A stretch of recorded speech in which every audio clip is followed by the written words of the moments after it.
Kita menengok sejarah sebentar. Sebelum Kopernikus menyatakan matahari pusat semesta, maka dunia ini konstanta matematika dan fisikanya tidak pernah stabil. Tidak banyak penemuan yang jenius karena semuanya banyak yang belum pasti. Matematika dan fisika itu ilmu pasti, belum menjadi ilmu pasti saat itu karena konstanta bilangannya tidak stabil. Ketika Kopernikus memberikan pernyataan matahari pusat semesta, dia dipenjara oleh gereja. Namun sahabatnya yang lain, Leonardo da Vinci, terinspirasi. Dia menjadikan nol patokan semesta di matahari dalam setiap perhitungan kalkulasi di dalam karya-karyanya. Membuat dia menemukan aha moment, yaitu semua mendadak menjadi pasti dan fix. Dia saat itu menciptakan lebih dari 6.000 paten karya-karya baru. Karena akhirnya ditemukan patokan tadi membuat konstantanya konstan atau diam. Dunia menjadi terang, illuminate, karena akhirnya semua ada patok yang diam.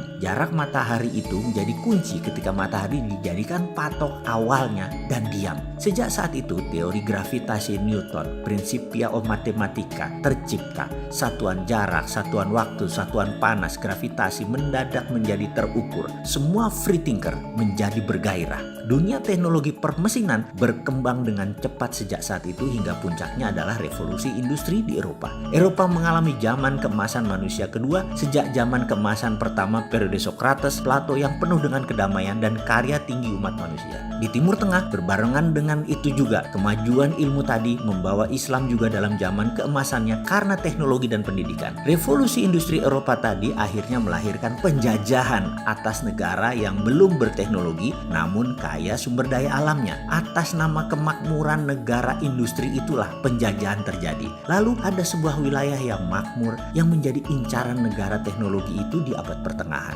Wilayah itu mataharinya tercurah 95% dalam 1 tahun.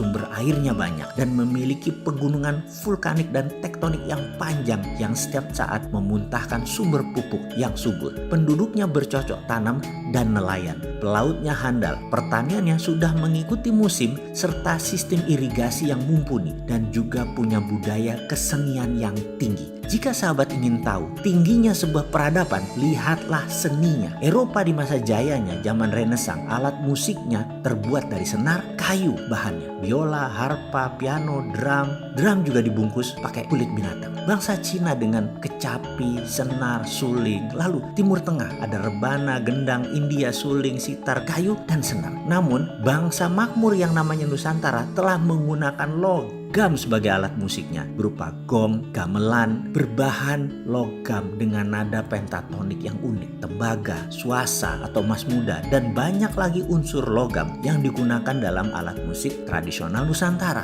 Di Nias, di Kutai, di Jawa, di Sulawesi, semua terdapat jenis alat musik berbasis logam. Budaya ini sudah ada ratusan tahun yang lalu. Budaya logam Nusantara sangat tinggi. Karena itu ketika Sunan Bonang memerintahkan apati geni, perintah mematikan api, budaya logam disimpan rapi. Semua api peleburan dimatikan, ditutup rapat. Sehingga ketika penjajahan datang di muka bumi Nusantara, bukan saja mereka ingin mencari rempah, namun pastinya mereka mencari budaya logam. Data tersebut hilang di telan bumi. Para Sunan tahu penjajah tadi sekali lagi bukan mencari rempah. Ada yang lebih tinggi dari rempah, yaitu mereka mencari budaya logam. Cerita ini mungkin hanya folklore atau cerita rakyat. Namun cerita ini menyebar terus karena tradisi Nusantara adalah budayanya pitutur, bertutur, bukan budaya tulisan. Cerita ini adalah cerita yang biasa mbah-mbah saya ceritakan di malam hari Ba'da Isya di kampung saya dulu. Yang dilanjutkan begini, ada 2 perintah Sunan Bonang kala itu. Yang satunya lagi, yang kedua adalah nanti di generasi 17 setelah dirinya, tinitah sabdo sumurping geni, perintah sabda menyalakan api akan dilaksanakan. Sahabat, sesungguhnya saat ini adalah zaman keturunan ke-17 dari Trah Kasunanan. Jadi sekedar mengingatkan, waktu itu adalah sekarang.